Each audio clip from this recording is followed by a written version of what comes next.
Buenos amigos, Diógenes Espina, un servidor, Manuel Jiménez. Ya estamos en línea con el licenciado Juan Miguel Castillo Roldán, experto en temas migratorios, catedrático universitario. Así que agradecemos muchísimo, doctor Castillo Roldán, el hecho de que haya aceptado nuestra invitación para hablar de un tema que siempre es de interés en la República Dominicana. Así que buenas noches, doctor. Buenas noches, muchas gracias por la invitación. Encantado de volver al programa. Sí, bueno, sí, a usted se nos había escapado, pero siempre le caemos atrás. No, yo siempre estoy para ustedes, cuenten conmigo siempre. Sí. Wilfredo Lozano, sociólogo, ha sido designado director del Instituto Nacional de Migración de la República Dominicana, nombramiento que incluso ha sido cuestionado por algunos sectores. De entrada, está planteando una reforma a la Ley de Migración 285-3 y su reglamento 631-11 y plantea que debe crearse un Consejo Nacional de Migración en la República Dominicana. ¿Usted está de acuerdo con esta propuesta? Lo primero es que no es labor del Instituto Nacional de Migración ni de su director hacer propuestas de modificación de la ley. No tiene iniciativa legislativa y no es atribución conferida en la ley y el reglamento estar haciendo propuestas para modificar la legislación vigente, ni tampoco cuestionar el contenido de la ley actual, sino cumplirla a cabalidad, asesorar sobre la base de la normativa vigente, de la jurisprudencia vigente, conducir estudios y ejercer un papel técnico objetivo basado en el derecho vigente de la República Dominicana. Ese no es su papel. En cuanto a la propuesta del Consejo Nacional de Migración, este ya está creado por la Ley General de Migración y por su reglamento, con atribuciones que son vitales para la política migratoria, ya que es el organismo colegiado que traza todas las pautas para planificar la migración a los fines de que se ajuste a los intereses nacionales para captar migración ventajosa que constituya alguna forma de contribución a la economía nacional, ya sea con transferencia de conocimiento por la entrada de personal altamente calificado, personal inversionista solvente que pueda crear mano de obra, que pueda invertir en República Dominicana con fondos de origen ilícito, naturalmente, personas sin antecedentes penales, y todos esos objetivos de la ley no solamente están expresados de forma literal, de que ese es el espíritu de la ley, de que eso es lo que persigue la ley, sino que tiene los mecanismos creados para tales fines con las categorías migratorias que establece la ley, que son residentes, no residentes y extranjeros excluidos de la ley, cada uno con sus características, condiciones de permanencia, plazos, formas de renovación y todo lo que tiene que ver con las condiciones de estadía de cada una de esas categorías, incluso con las correspondientes limitaciones en cuanto al ejercicio de determinados derechos, como es, por ejemplo, el contrato de trabajo, que es un tema fundamental para la política migratoria. Entonces, la ley, en definitiva, es buena, es vigente. La ley se redactó tomando en cuenta las disposiciones de la Constitución Dominicana de 2002, que era la vigente en el momento, no tiene contradicciones con la Constitución actual. La ley, cuando fue aprobada y puesta en vigencia en el año 2004, la ley fue accionada, fue recurrida mediante un recurso de declaratoria de inconstitucionalidad ante la Suprema Corte de Justicia cuando ejercía labores de Corte Constitucional y el tribunal en ese momento decidió, mediante el control concentrado, que la ley de migración se ajustaba plenamente a todos los mandatos constitucionales y de hecho pautó lo que tiene que ver con la interpretación de la excepción de tránsito que fue posteriormente discutida a propósito de la sentencia 168-13. La ley realmente no hay razón alguna válida para modificarla.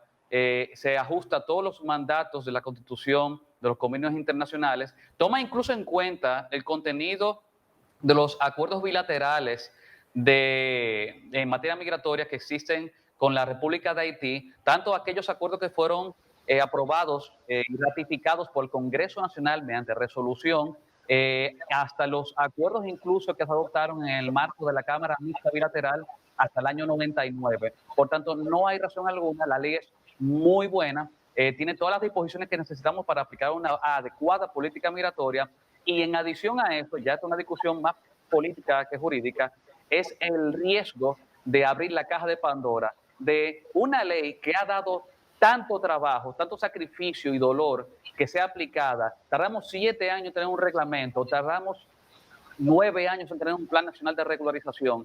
Tenemos todavía problemas de aplicación de la ley, problemas de aplicación de las sanciones administrativas para empleadores que contratan personas no habilitadas para el trabajo.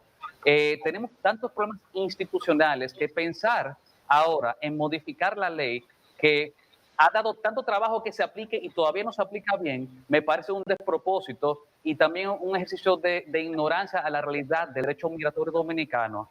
Entonces, pretender modificarla encima de esas cosas, tomando en cuenta la cantidad de presiones por parte de organismos internacionales y de ONG para poder poner otra vez en tela de juicio el contenido de una ley que es una manifestación de la soberanía del Estado dominicano para controlar la migración, tanto en entrada y permanencia como en la salida, para otra vez someter a escrutinio las potestades del Estado dominicano en una materia tan sensible como es la materia migratoria. Claro. Licenciado. Sí. No, termine. Perdón. Eso no significa que haya ciertos aspectos que pueden mejorarse, pero aquellos aspectos que pudieran mejorarse no tiene que ser por vía de una reforma legal. Puede ser perfectamente mediante resoluciones del Consejo Nacional de Migración, que solamente se ha reunido para el Plan Nacional de Regularización y se reunió de nuevo en este año, pero no existe, a mi conocimiento, una resolución o un informe dirigido al Poder Ejecutivo o un informe dirigido a las entidades con competencia en materia migratoria, como la Dirección de Migración o como el Ministerio de Interior y Policía, sobre cuáles fueron las decisiones adoptadas en lo que tiene que ver con administrar estratégicamente la política migratoria. ¿Cuáles son esas cosas que yo pudiera decir, mira, pudieran mejorarse? Son cosas que no tienen el nivel de importancia que amerita una reforma legal integral. Por ejemplo, los permisos de reentrada son algo que en general carecen de sentido y no son muy compatibles con la Convención Internacional en lo que tiene que ver con el derecho de libre circulación, en lo que tiene que ver con las personas que tienen derecho a retornar a su país de origen. Entonces, el permiso de reentrada es algo que no tiene mucho sentido. Los procesos de conversión de estatus migratorio, todo abogado que maneja materia migratoria, creo que me va a dar la razón. El Estado podría perfectamente habilitar los procesos de conversión de estatus migratorio para que personas en estatus de turista o trabajador temporero pudiera, desde suelo dominicano, convertir el estatus y para eso solamente hay que habilitar un procedimiento de cambio de visado a los fines que el Estado persiga el cobro de las tasas correspondientes, que cobre bien el Estado, por hacer un proceso y no preferir ahuyentar ese proceso de residencia, quizá por inversión, ahuyentar al extranjero para causarle la molestia de tener que volver a su país, para iniciar desde cero un procedimiento cuando él ya está legal aquí y quizás ya tiene los documentos. ¿Qué mejor manera de aprovechar la migración, de depurarlo ya estando en suelo dominicano y cobrar la tasa? Bueno, tú tienes dos formas, o regresas a tu país como extranjero y vienes desde fuera con un visado correspondiente como el visado de persona de negocio, o visado de trabajador, o visado de residencia, o tú puedes hacerlo de suelo dominicano, nada más que sale más caro. La inteligencia y la estrategia en lo que tiene que ver con recaudación de recursos para el Estado, mientras la recaudación directa, como es el cobro de las tasas, diría, bueno, vamos a cumplir con la ley, con los requisitos que manda, es decir, que exista el visado correspondiente, aunque se emita en suelo dominicano, pero se le cobra más. Entonces, eso sería más inteligente que agotar procesos excesivamente burocráticos, que lo único que hacen es hacer que el Estado pierda en cobro de tasas y que el extranjero tenga una molestia innecesaria. Y así hay cosas que se pueden resolver por vía de resolución. Temas que tienen que ver, por ejemplo, con salida voluntaria, con plazos de detención. Eso también puede discutirse si ustedes lo desean. Licenciado, usted dice Nacional de Migración no tiene iniciativa de ley, pero ¿cuáles son las atribuciones en concreto que tiene el Instituto Nacional de Migración de la República Dominicana? Sí, el instituto tiene una atribución fundamentalmente técnica. Es la entidad que debe asesorar al Consejo Nacional de Migración, debe asesorar al Poder Ejecutivo, debe asesorar al Ministerio de Interior y Policía, que es el organismo responsable de aplicar la Ley General de Migración.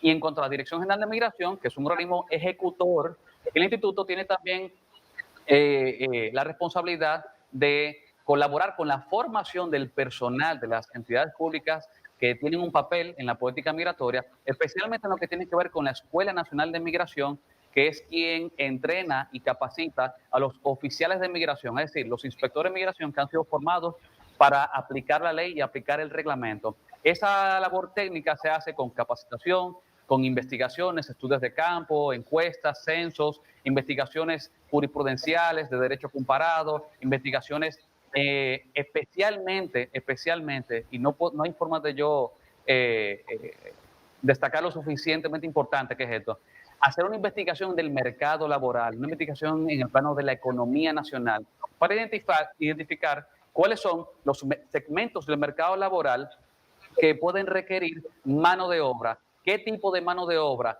cuáles volúmenes, para así crear cuotas, cuáles son los requisitos en cuanto a solvencia, en cuanto a nivel educativo y calificación laboral, cuáles son los puntos geográficos en los que puede ser aprovechada esa mano de obra. Para eso hay que hacer estudios de economía en el mercado laboral, a los fines de que nosotros no estemos llevando procedimientos de residencia, de no residencia, de forma arbitraria a todo el que aplique, quizás se le da, quizás no, y depende de la discrecionalidad de un cónsul en el exterior y de la discrecionalidad de migración acá. No, cero discrecionalidad. Vamos a trazar un plan de administración de la política migratoria pensado como los países organizados, como Estados Unidos, que establecen cuáles son la cantidad de residencias que van a ser emitidas y a qué tipo de extranjeros y cuáles nacionalidades, pero no como un acto arbitrario, sino porque se ha planificado, porque ese inmigrante de ese país con esas características, con ese perfil, puede implicar para la economía dominicana algún nivel de crecimiento con efectivo control de permanencia ya en territorio dominicano. Y para eso hay que hacer estudios. Y los estudios no pueden estar empañados ni contaminados con las subjetividades ideológicas de su titular. Y ahí viene el problema de crítica que ha sufrido el señor Wilfredo Lozano y que sufrió también la anterior incumbente. No un tema de opinión, un tema de subjetividad, que son personas que han tenido una postura francamente, abiertamente liberal, han atacado la sentencia 168.3, se han atacado la ley de migración, han llevado a cabo campañas de descrédito basándose en la satanización de la sentencia, atribuyéndola como un instrumento de desnacionalización con efectos retroactivos, todos que son planteamientos, primero, falsos, segundo, son del punto de vista jurídico erróneos, y tercero, implica una voluntad de desconocer el derecho dominicano, que incluye, naturalmente, las disposiciones del Tribunal Constitucional como máximo intérprete de la Carta Magna, que sus decisiones tienen carácter vinculante a todos los poderes públicos. Usted no puede llegar a una entidad de migración como un instituto a desconocer la sentencia, ni a cuestionar la ley, ni a proponer hablar con un gobierno extranjero, porque eso le compete a otras entidades y su papel es aplicar la ley de forma objetiva, que los estudios se lleven a cabo con objetividad, no defendiendo una agenda liberal de fronteras abiertas, ni de inmigración masiva, ni de que, por ejemplo, la regularización sea llevada a cabo de la forma más permisiva posible, porque ese no es el espíritu de la ley. Sí, quizás la primera señal que Wilfredo Lozano da cuando él está planteando una reforma a la ley de migración es cuando él señala que esta reforma, desde su punto de vista, haría que se administre de manera más seria, dice, de manera más, se organice de manera más seria la entrada de migrantes y de trabajadores contratados. Yo imagino que cuando hablan de trabajadores contratados se refiere básicamente a haitianos, que mayormente los trabajadores contratados que ingresan a la República Dominicana. Para eso no hay que reformar la ley. Vuelvo e insisto, no hay que reformar la ley. La ley establece los procedimientos de residencia temporal permanente y definitiva con sus requisitos y con su reglamento. Los no residentes tienen también sus categorías, incluyendo la categoría trabajador temporero, con su forma de concesión de estatus, ya sea en contingente o en modalidad individual, con sus requisitos para prórroga, una sola prórroga de máximo 1 año, tiene la subordinación de su estatus migratorio de trabajador dependiente completamente de la vigencia del contrato laboral, y para todo eso hay requisitos, hay disposiciones no hay vacíos en la ley. Lo que hay que hacer es aplicar la ley. Para eso necesitamos una Dirección General de Migración con recursos, una Dirección General de Migración que no tenga más del 60% de su presupuesto que dependa de recaudación directa, o sea que cuando no se recauda no tiene presupuesto, y así terminamos teniendo miles de reclamaciones, incluso de impagos de prestaciones laborales a empleados de la Dirección General de Migración, y eso es información pública. Entonces, ¿para qué hablar de reforma de la ley si todavía falta tanto en la parte institucional? Las fronteras requieren mayor inversión en inteligencia, en seguridad, en barreras físicas, en puntos de control, en cooperación entre el Ministerio de Defensa y Migración a los fines de llevar a cabo finalmente la tarjeta o el estatus migratorio de habitante transfronterizo. Eso ya se establece en la ley y es un carnet con sus propias características. La persona con ese carnet no puede ir más allá de la provincia fronteriza, no puede tener contrato laboral, debe dirigirse al mercado bilateral dentro del plazo de un día entre la apertura y cierre de la frontera. Eso está ya. Incluso para los estatus de residente y trabajador temporero, todavía hay cosas que mejorar, incluyendo los visados. Todavía está el momento en el cual el visado de trabajo creado por la Ley General de Migración y por el reglamento no existe. Las personas que quieren viajar a la República Dominicana para hacer un procedimiento de residencia y de trabajador temporero, ¿sabe qué tipo de visa están expidiendo? Visa de negocio, la NM y la NS, la de negocio de una sola entrada y de entrada múltiple. Persona de negocio es una subcategoría no residente paralela a la de trabajador temporero, la de turista, la de estudiante, no tiene nada que ver. Pero como no se ha ocupado el Ministerio de Relaciones Exteriores de crear el visado de trabajo y todavía siguen aplicando con muchísimo grado de interpretación la visa de residencia, la RS, tenemos un desorden, procesos migratorios llevados a cabo en suelo dominicano para residentes y trabajadores temporeros con un tipo de visado establecido en la ley 875 de visado que no tiene nada que ver con ese estatus migratorio. Entonces, ¿para qué hablar ahora de reforma si hay tantos problemas que resolver?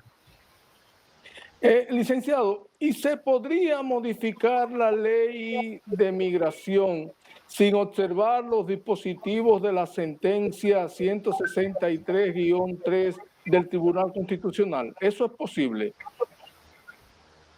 Sí, ahí no hay ningún problema, porque la sentencia 168-13, en todo caso, hacer una decisión jurisdiccional del Tribunal Constitucional es un precedente de observación obligatoria. Digamos que en un caso hipotético, la ley fuera reformada, la nueva ley no podría rebasar el contenido de la ley de la Constitución Dominicana y de la sentencia 168-13. Lo cierto es que el Congreso Nacional, de acuerdo a la Carta Magna, por las cláusulas que tienen que ver con las atribuciones del Congreso Nacional, es el Congreso que tiene la facultad de establecer todas las reglas sobre migración y extranjería.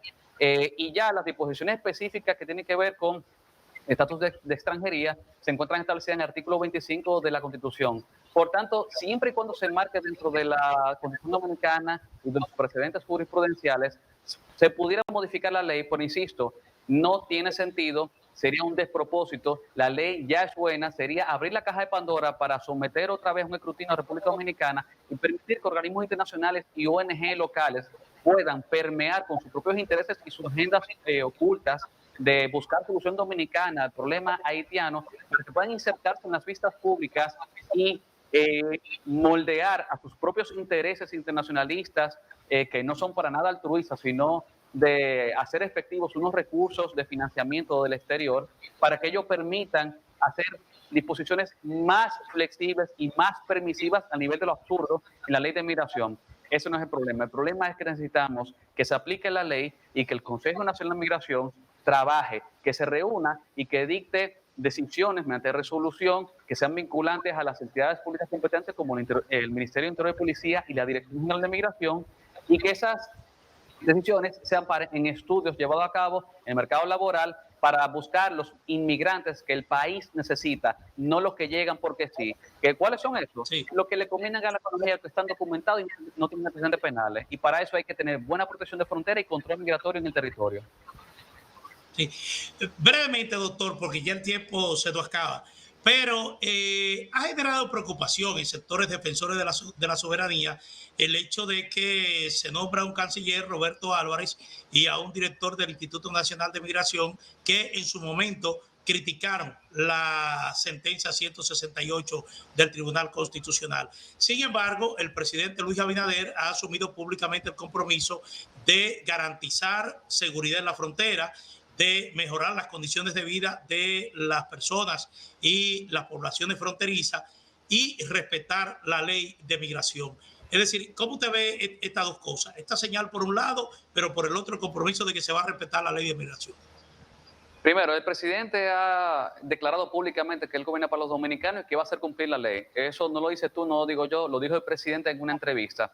Ya sus funcionarios de su gobierno tienen que respetar el mandato de ley de la ley. Y a ver, y el presidente puede decir misa cantada en latín, pero al final el presidente no está por encima de la ley. Él no podía decir otra cosa. Entonces, ya la postura personal de los nuevos incumbentes pudiera ser un factor de preocupación para el sector estudioso del derecho migratorio, porque no podemos darnos el lujo de que entidades con funciones tan importantes se conviertan en una plataforma de propaganda de una agenda neoliberal. No es posible, eso no es ético. En cuanto a la pregunta que le hicieron al presidente Abinader, debo decir que me gustó su respuesta, pero la pregunta fue una desagradable sorpresa, porque me pareció una emboscada, porque fue una pregunta que el mismo entrevistador reconoció en vivo, que era una pregunta que había sido hecha por Ana María Belique del grupo Reconocido. Entonces, ya vemos el nivel de interés que tiene estos grupos, esta ONG, en hacer quedar al presidente dominicano en una entrevista con proyección en todo el mundo, con una presión innecesaria de que hay que buscar soluciones desde el nuevo gobierno dominicano a problemas haitianos. Quien tiene la responsabilidad de documentar a sus nacionales es Haití. Nosotros tenemos que primero poner orden en la casa, nuestro lado del territorio, y ellos tienen que documentar. Nosotros tenemos que lograr tener un control efectivo para no tener que de aquí a 10, 20 años volver a hablar de un plan nacional de regularización, porque fuimos tan ineficientes administrando la política migratoria que se terminaron radicando miles de personas aquí que luego tienen lazos que son muy fuertes con la nación y no pueden regresar a su país, como pasó ahora. Lamentablemente el tiempo se termina. Es una lástima, una interesante entrevista, muy edificante, así que agradecemos muchísimo que haya aceptado esta invitación para hablar de este tema aquí en Muchas gracias. Bueno, señores, llegamos al final de esta propuesta de la noche por Digital 15. Ha sido una entrevista con el doctor Juan Miguel Castillo Roldán, experto en temas migratorios universitarios. Diógenes Espina, un servidor Manuel Jiménez. Agradecemos como siempre su sintonía. Los invitamos para mañana a las 6 de la tarde para que estén nuevamente con nosotros. Que tengan muy buenas noches.